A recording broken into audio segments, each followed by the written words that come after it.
अस्सलाम वालेकुम वरहमतुल्लाहि वबरकातुहू। प्यारी मानी साथियों, उम्मीद करती हूँ आप सब सेहत और ईमान की बेहतरीन हालत में होंगी।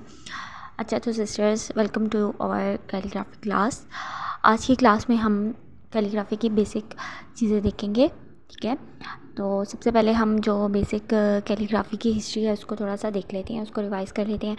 उसमें आपको मैंने पहले भी बताया था कि जो कैलीग्राफी के मोजिद हैं वो इब्न मुकल्ला हैं। ये जस्ट बेसिक की सी आपकी इन्फॉर्मेशन के लिए है, ज़्यादा लंबी तफसीलात में हम नहीं जाएंगे।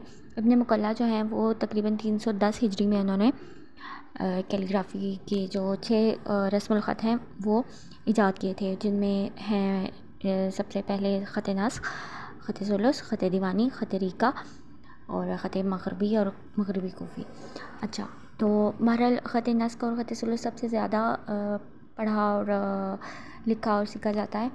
अच्छा, तो हम अब देख लेते हैं कैलीग्राफी की बेसिक चीज़ें कि हमने इंक कौन सी यूज़ करनी है और कैसे करनी है। ये हमारे पास 2 इंक है, एक मेरे पास कैलीग्राफी इंक है और एक मेरे पास है डॉलर की इंक। डॉलर की इंक आप यूज़ करें तो ज़्यादा बेहतर होगा, क्योंकि जो कैलीग्राफी की इंक है ना वो हम फ़ाइनल काम के लिए यूज़ करते हैं। तो जो बेसिक प्रैक्टिस है ना, जो उसके लिए आप इजीली डॉलर की इंक यूज़ कर सकते हैं। अच्छा, पेजेस जो है आप वो कोई भी कैलेंडर ले लें, उसकी बैक साइड के जो प्लेन पेजेस होते हैं उस पर आप लिख सकते हैं आराम से। और अगर आपको नहीं कैलेंडर मिलता तो आप ऑनलाइन जो है वो भी ऑर्डर कर सकते हैं, ग्लेस शीट्स या ग्लेस पेपर। और अगर ग्लेस पेपर आपको नहीं भी मिलता तो आप कोई भी रजिस्टर ले लें जिसके पेजेस नीड हो, आप उस पर भी प्रैक्टिस कर लेते हैं। अच्छा, अब इंक जो है उसको आपने डायरेक्ट यूज़ नहीं करना, उसको आपने ये करना है कि कोई भी कंटेनर या कोई भी छोटी सी शीशी या बोतल का ढक्कन ले लें, उसमें आपने ये धागा इस तरह से ऐड कर लेना है, पतला मोटा बारीक कैसा भी धागा हो, बस उस धागे को आपने ना यूँ ऐड करके उसमें इंक के कुछ ड्रॉप्स जो हैं वो ऐड कर देनी है, ताकि धागा जो है वो मतलब इंक जो है वो ज़्यादा आपके ना पेन के साथ कलम के साथ वो ना लगे। तो ये मैंने यहाँ पर इंक पहले से डाली थी, तो मैं इसमें कुछ ऐड कर रही हूँ ड्रॉप्स और।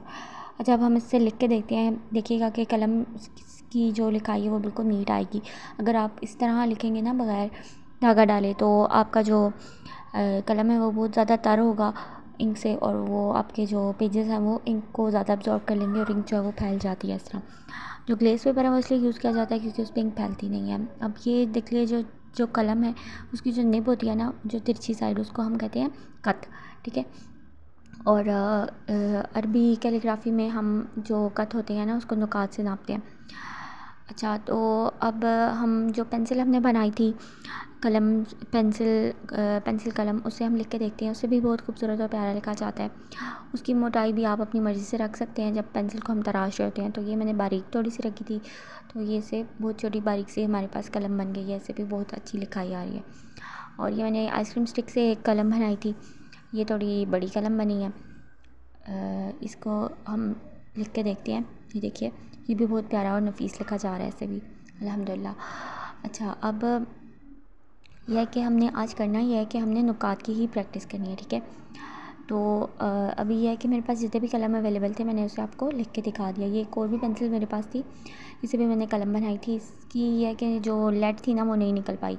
तो अगर आपका ये इसका देखें रिज़ल्ट अच्छा नहीं आ रहा, तो जब अगर आपका लेड नहीं ना निकलेगा तो फिर आपकी जो कलम है ना वो सही बन के तैयार नहीं होगी।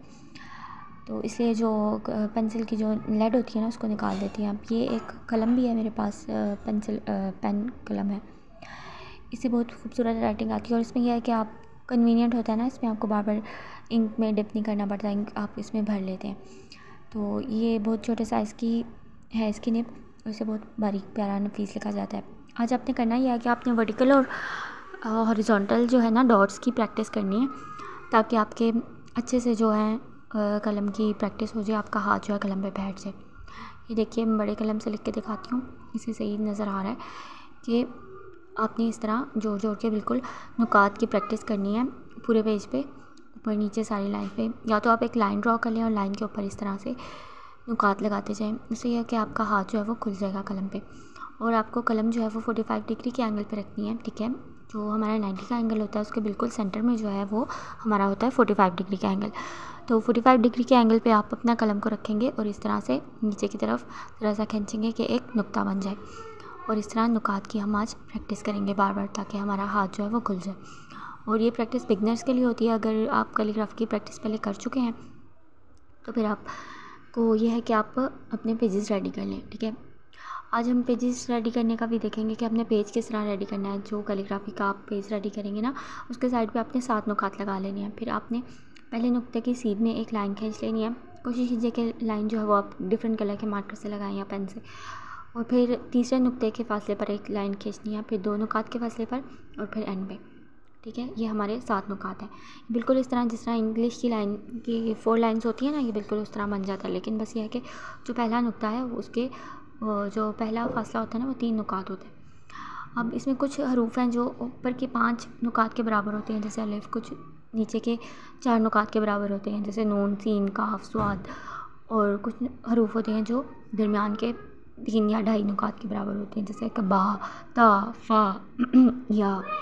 और कुछ हरूफ हमारे पास ऐसे भी हैं जो हमारे पूरे के पूरे 7 नुकात के बराबर होते हैं, जैसे कि लाम होता है, आइन होता है।